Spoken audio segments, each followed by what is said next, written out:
Assalamualaikum warahmatullahi wabarakatuh. Waalaikumsalam. Alhamdulillah, kanti-kanti pas ngopi. Berjumpa lagi bersama kami pas ngopi Pengadilan Agama Sorolangun ngobrol podcast informatif.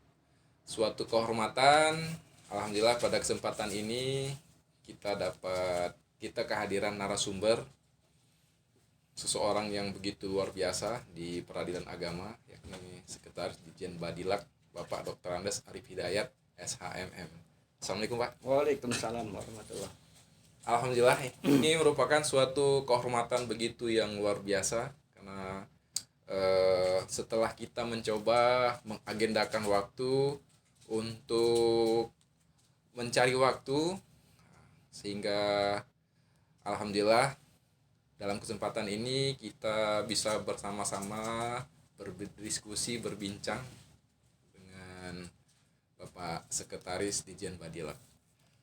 Seperti diketahui, selain beliau Sekretaris Ditjen Badilak, beliau juga Presiden Gerakan Moral Berani Keluar dari Zona Nyaman. Gimana nih Pak? Rutinitas sangat sibuk. Alhamdulillah kita bisa mengagendakan ini suatu kehormatan yang luar biasa untuk Pengadilan Agama Sorolangun bisa menghadirkan, dapat berbincang dengan Pak Arif. Ya, terima kasih. Saya juga cukup senang bisa berbincang-bincang di sela-sela kesibukan dalam kondisi santai. Satu saat tahun 2018 saya memang pernah ke PA Sorolangun saat itu, dan bisa ketemu lagi 4 tahun kemudian, dan hari ini kita bisa bertemu tanggal 7 November 2022. Satu kehormatan juga buat saya bisa diajak ngobrol. Kira-kira apa yang mau diobrolin? Pak, kita mencoba nasihat, Nasihat. saran dari Pak Arif, apalagi seperti kita ketahui kanti-kanti pas ngopi, Dirjen Badilak itu sudah meraih WBK, wilayah bebas dari korupsi, dan juga WBBM, Ya. wilayah birokrasi bersih dan melayani, sebagai eselon 1 ya Pak ya. Ya. Eselon 1 yang sudah meraih WBK dan WBBM. Semoga pengalaman-pengalaman bisa menular gitu kan. Ya. Khususnya kepada Pengadilan Agama Sorolangun yang kemarin alhamdulillah atas takdir Tuhan, atas restu dan kebersamaan dari semua aparaturnya bisa meraih WBK dan ke depan akan berjuang meraih BBBM. Ya. Kalau menurut Pak Arif sendiri itu kiat-kiatnya tuh, Ya. sekilas bagaimana gitu, saran supaya bisa meraih BBBM itu. Iya. Baik. Ada satu adagium bahwa hasil itu tidak mengkhianati proses. Itu harus diyakini. Jadi kemudian saya kutip satu ayat Quran. Disebutkan innallaha la yughayyiru ma biqaumin hatta yughayyiru ma bi anfusihim. Jadi Allah tuh tidak bakal merubah nasib kita kecuali kita sendiri merubahnya. Artinya kita dihadirkan di muka bumi ini, yang paling utama tugas mulia kita adalah berbuat kebaikan. Adapun nanti dapat WBK, dapat WBBM, kemudian Badilak dapat Top Digital Award bintang 4 di tahun 2022. Itu bonus-bonus atas hasil proses-proses kebaikan yang dilakukan selama ini. Saya pesan kepada teman-teman di PA Sorolangun dan di seluruh Indonesia bahwa WBBM, WBK atau WBBM itu bukan tujuan. Bukan tujuan. Ketika kita tujuan akhirnya dapat WBK, setelah dapat mau ngapain? Maka yang benar adalah untuk kiat-kiat bagaimana kita bisa memperoleh predikat itu. Maka yang harus pertama dibangun itu di Satker itu adalah integritasnya dulu. Itu yang pertama. Membangun integritas itu seperti apa sih? Membangun integritas itu, saya sering menganalogikan bahwa integritas itu ketika kita masuk satu ruangan tidak ada pintu keluar lagi. Nah, coba bisa dibayangin nggak? Ketika kita masuk satu ruangan sudah tidak ada pintu keluar lagi. Nah, itulah integritas. Kemudian kiat yang berikutnya apa? Sudah deh, masing-masing laksanakan tugasnya sesuai dengan tanggung jawabnya. Seorang panitera pengganti ketika dapat tugas mendampingi hakim sidang, segera selesaikan itu berita acara. Seorang kasubag umum, laksanakan tugas-tugas kasubag umum dengan baik. Sekretaris juga demikian, panitera juga demikian. Pertanyaan saya, pernah nggak sih panitera itu sekali-kali lihat ruang arsip? Pernah nggak sih sekretaris itu sekali-kali lihat pertanggungjawaban bendahara? Barangkali ada yang nota kurang, ada materai yang belum ditempel di kwitansi. Pernah nggak teman-teman sekretaris sampai ke situ kerjanya? Nah, kalau ini sudah dilakukan semua, ya hakul yakin deh di atas WBK pun dapat kita. Di atas Perdi. Nah, di atas WBK. Kalau tujuannya hanya dapat WBK, cetak sertifikatnya saya tanda tangan dapat tuh WBK gitu. Maka kalau tujuannya dapat WBK itu terlalu sederhana. Tujuannya ini adalah untuk meraih itu, niatkan dalam hati masing-masing bahwa kita ingin berubah dan selalu berubah ke arah kebaikan. Ketika itu sudah settle, maka siapapun yang menilai, Menpan, Badilak, Mahkamah Agung, maka nilainya positif. Jadi itu aja kiatnya, sederhana. Laksanakan tugasnya sesuai tugas masing-masing. Ketika ada penilaian, aku yakin pasti kita meraih yang terbaik. Yang terbaik. Begitu. Insya Allah begitu Pak ya. Iya. Oke, ganti-ganti pas ngopi Pak Arif. Kebetulan kita kan Nah, pas iya. ngopi nih Pak. Kita coba ada ini kopi khas Jambi nih Pak. Tapi bukan iklan ya nih ya. Bukan. Kita cicip dulu kopinya Iya. Pak. Soalnya kalau iklan harus berbayar. Oh, ini kopi Kopi khas Rawangun nih Pak. apa itu? Daerah dingin itu di atas kebun teh itu. Kalau di wilayah Sorolangun itu di Batang Asa ya namanya Pak. Iya. Wilayah Sorolangun. Ganti-ganti pas ngopi. Tadi kita sudah bincang-bincang tadi bagaimana kiat-kiat untuk menuju WBK dan WBBM. Seperti kita ketahui, Pak Arif Hidayat kan sebagai salah presiden berani keluar dari zona nyaman.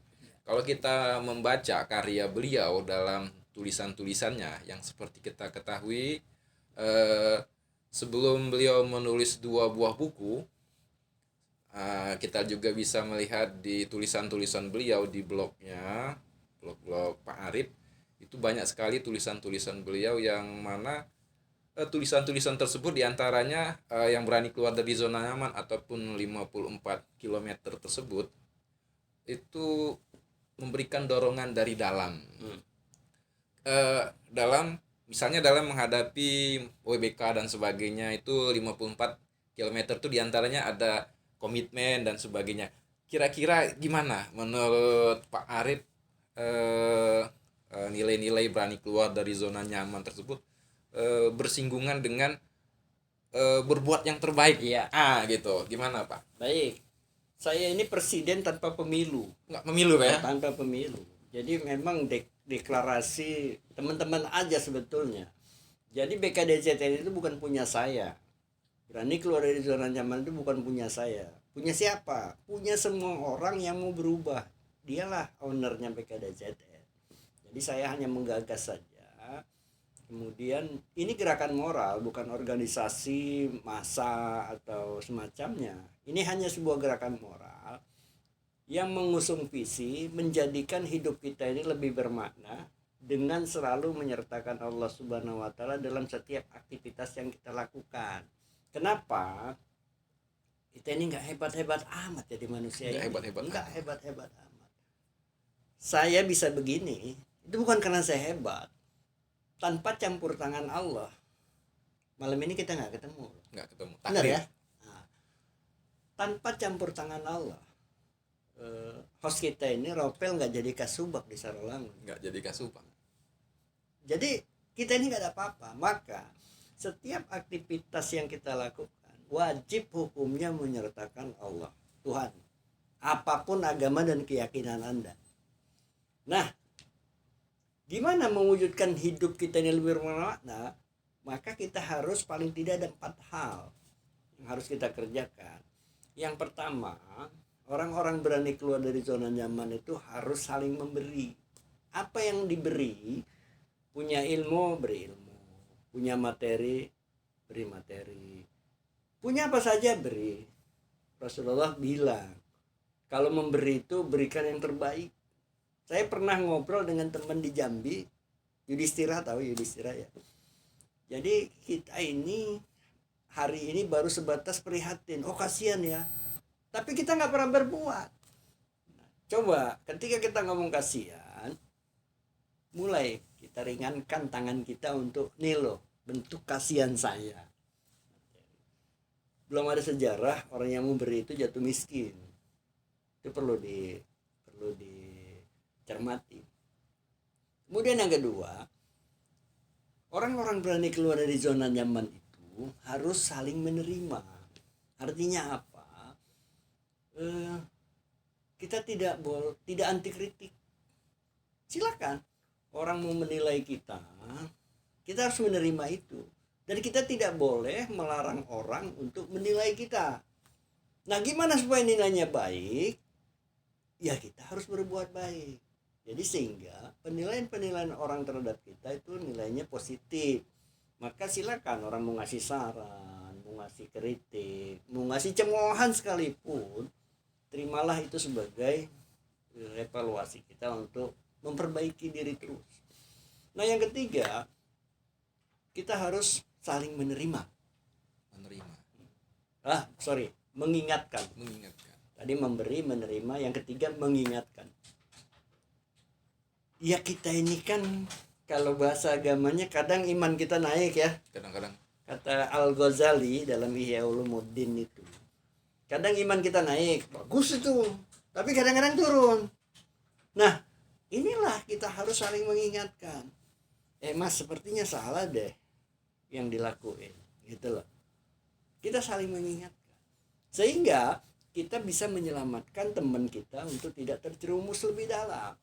Nah, yang keempat, ini saling menguatkan. Kita kan berkomunitas. Kita kan bersosialisasi. Barangkali ada di antara teman-teman kita yang drop, yang depresi. Seolah-olah dunia ini nggak adil deh. Bahkan yang lebih parah, menyalahkan Tuhan. Wah, Allah ini nggak adil, saya udah sholat, sudah segala macam, kok masih begini-begini aja nasib saya. Kalau kita biarkan, kita tidak mengingatkan, kita akan berdosa besar ketika dia benar-benar down. Karena saya kan pernah bicara, orang yang nggak punya harapan itu nggak lama hidupnya. Yang dalam pikiran dia apa? Bunuh diri nggak ya? Bunuh diri 5 menit mati dia. Jadi nggak ada harapan. Nggak ada harapan. Maka kita harus mengingatkan.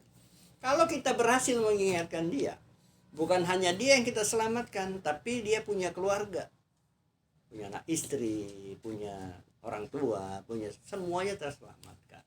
Maka dengan konsep berani keluar dari zona nyaman ini, nilai-nilainya di semua sektor kehidupan itu bisa kita terapkan. Jadi nilai-nilai ini adalah nilai-nilai sangat universal. Alhamdulillah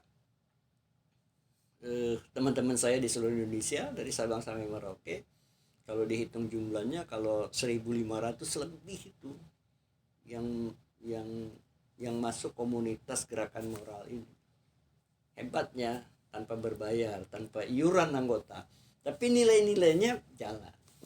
Di Jambi, teman-teman ya, di Jambi ngadain sedekah Jumat. Teman-teman di Medan ngadain perlakuan yang sama, di Lampung berbagi, di Banjarmasin berbagi, di mana-mana. Nah itulah, kalau ini terus dikampanyekan, saya pikir indah hidup ini. Gitu. Begitu, luar biasa. Ganti-ganti pas ngopi. Kita saling memberi, Ya, menerima, mengingatkan dan mengingatkan dan saling menguatkan. Itu. Itu baru satu buku tuh Pak ya. ya Dan ada buku-buku yang lain yang begitu bermakna, nilai-nilai yang bisa diambil atau kita petik bagaimana nilai-nilai berani keluar dari zona nyaman dalam tulisan yang pertama ya Pak ya. Nah, buku kedua dan buku pertama sangat bestseller. 2 hari dari penerbit datang 1.000 buku habis. Kemudian kita cetak lagi yang kedua untuk 1.000, habis juga. Kenapa sih? Saya jadi evaluasi juga. Oh, jadi teman-teman yang membaca buku ini rindu juga dengan bahasa-bahasa sehari-hari yang mulai dipraktekkan. Maka BKDZN punya program minimal 1 tahun sekali terbit buku.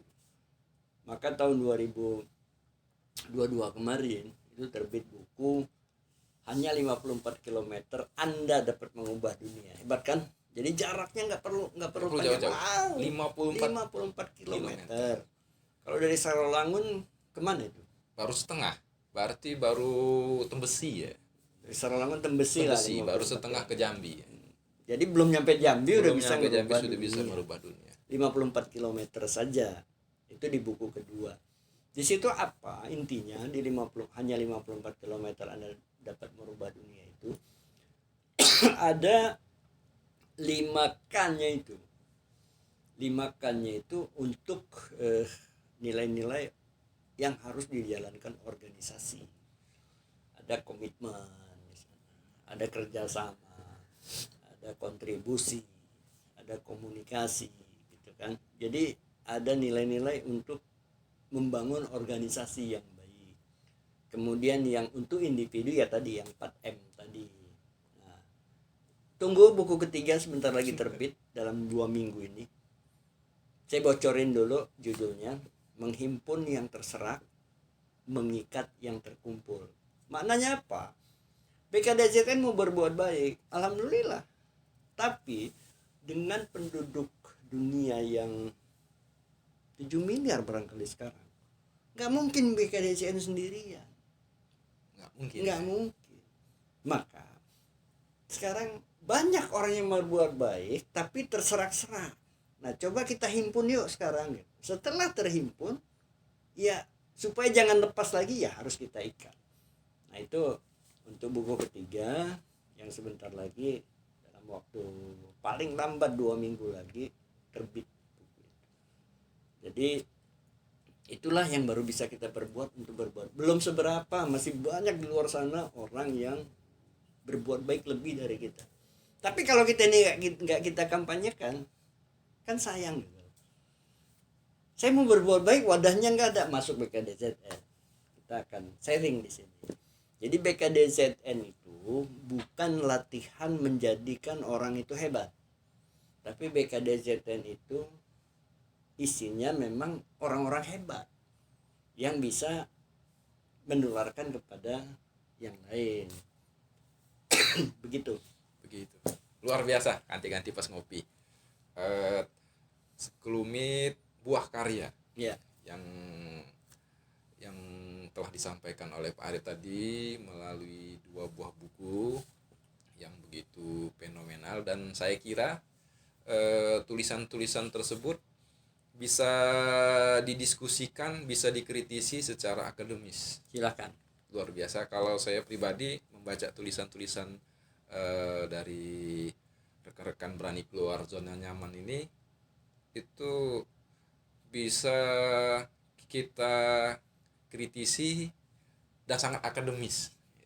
Apalagi tadi saling menguatkan, saling mengingatkan. Itu kan kalau dalam Islam itu kan ada Watawasau bil haq. wa tawasaw bil sabr. Apakah itu diambil dari situ? Nah, nanti itu maksudnya kajian akademisnya yang Iya. begitu luar biasa. Karena begini, saya potong dikit. Kita sandingkan dengan agama apapun, nilai-nilai itu masuk. Jadi kalau kita bicara Islam jelas lah ya. Dari nilai-nilai itu konsep Islam jelas. Agama lain kalau kita sandingkan dengan nilai, yakin saya masuk. Jadi memang sangat-sangat universal. Jadi PKDDR tidak eksklusif, tidak apa ya, tidak fanatis, terbuka. Jadi nilai-nilai itulah yang mendorong diantaranya sebagai referensi khususnya kepada peradilan agama ya Pak ya. Siap. Mendorong peradilan agama, apalagi ini Pak, informasinya peradilan agama itu kan akan menuju go dunia ya, go internasional, Ya, modernisasi, berkelas dunia. Itu Ya. gimana Pak untuk informasi peradilan berkelas dunia itu gimana Pak Ya. informasinya? Jadi cita-cita Badan Peradilan Agama ini akan mewujudkan pengadilan agama modern dan berkelas dunia. Indikatornya sudah hampir sampai. Indikatornya apa? Kita lihat ciri-ciri peradilan modern berkelas dunia. Kita sekarang masih masuk fase industri 4.0 kan. Industri 4.0 prasyaratnya adalah itu harus adaptasi dengan teknologi informasi. Itu sebuah keniscayaan di situ. Lah, peradilan agama indikatornya sudah terlihat. Kami di Badilak itu sudah menghimpun data inovasi teman-teman berbasis IT Indonesia. Sudah didata ya Pak ya? 441 satuan kerja. Anda tahu berapa inovasi yang dibuat? Belum tahu. 6.000 lebih. 6.000 lebih. 6.000 lebih inovasi yang berbasis IT. Kan luar biasa ini. Nah, ditunjang dengan seluruh satker yang ada, kita memiliki media resmi website. Nah, ini kan dunia menonton nih perkembangannya nih. Bahkan beberapa pertemuan dengan IPJ Australia. Kemarin Pak Dirjen Badilak baru dari Australia. Ini sangat respect terhadap perkembangan ini. Jadi segala perkembangan ini kita publish. Kemudian baru kemarin di launching Badilak TV. Badilak TV. Jadi Badilak TV ini kalau bahasa saya dalam tanda kutip menjadi buzzernya pengadilan agama. Jadi buzzer ini kan nggak selalu konotasinya negatif. Sarana untuk menyampaikan ya. Sarana kampanyenya peradilan agama di dunia internasional. Kalau kita sekarang hari ini masuk ke pengadilan agama di seluruh Indonesia, nggak ada lagi yang adaptasi dengan IT. Karena prasyarat di industri 4.0 ini adalah berbasis teknologi informasi. Dan itu sudah dilaksanakan oleh teman-teman. Terima kasih. Tetap semangat. Insyaallah kalau misalnya Pak nanti yang ngasih sertifikat pengadilan agama berkelas dunia siapa? Nggak ada.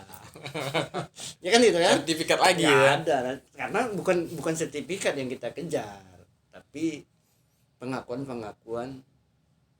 internasional, pengakuan lembaga di luar peradilan agama, lembaga di luar mahkamah mengakui bahwa pengadilan agama itu hari ini sudah modern. Itu maknanya itu. Jadi nanti pengadilan agama menuju kelas dunia. Terus apa nanti dapat sertifikatnya dari mana? Enggak, bukan itu.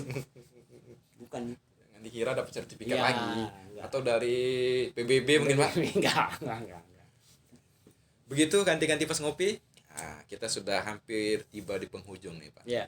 Kira-kira pesan dari Pak Arif, Sekretaris Dirjen Badilak terhadap peradilan agama di Indonesia, khususnya Pengadilan Agama Sorolangun, Pengadilan Agama Sewilayah Pengadilan Tinggi Agama Jambi, Kira-kira pesan dari Pak Arif apa gitu Pak? Ya, baik, terima kasih sudah mengundang saya di apa ini nama Pas acaranya? ngopi. Pas ngopi. Jadi gini, kita ditakdirkan punya Pak Dirjen yang luar biasa. Pak Aconur, Pak Dr. Aconur itu luar biasa. Semangatnya melebihi kita yang muda-muda. Artinya, pesan saya kepada teman-teman di Sorolangun dan di seluruh Indonesia, kalau pimpinan di atas itu mati-matian, kita jangan mati-matiin. Jangan mati-matiin. Iya. Jadi kita harus ngimbangin ini, semangat ini. Jadi modal semangat. Kemarin Pak Dirjen saya tanya pada saat saya podcast juga dengan beliau, Pak, Bapak pulang dari Australia kok masih terlihatan nggak lelah? Apa dia bilang? Resepnya apa Pak? Pak Dirjen bilang, resepnya ikhlas dalam bekerja. Nah, jadi teman-teman, mari kita ikhlas dalam bekerja, yakin kembali ke pembukaan tadi, hasil tidak akan pernah mengkhianati proses. Jadi kalau hari ini Badilak dapat WBK, WBBM, Muri, Top Digital Award, itu bonus dari proses yang kita lakukan. Jadi teman-teman semangat, jangan kendor. Aku yakin apa yang kita lakukan itu setidak-tidaknya itu jadi amal ibadah kita. Itu. Iya, itu ganti-ganti pas ngopi, pesan kepada kita dari Bapak Dr. Andes Arif Hidayat SHMM, Sekretaris Ditjen Badilak dan juga Presiden Gerakan Moral Berani Keluar jadi dari Zona Nyaman. Terima kasih Pak Arif sudah begitu luar biasa kehormatan buat kami. Pak Arif bisa menyempatkan waktu berbincang-bincang bersama Pas Ngopi Pengadilan Agama Sorolangun Ngobrol Podcast informatif. Sampai jumpa. Terima kasih Pak. Ya, oke. Iya, sampai jumpa ganti-ganti Pas Ngopi di bincang-bincang kita selanjutnya. Lebih kurang mohon maaf. Kami akhiri. Wassalamualaikum warahmatullahi wabarakatuh. Waalaikumsalam.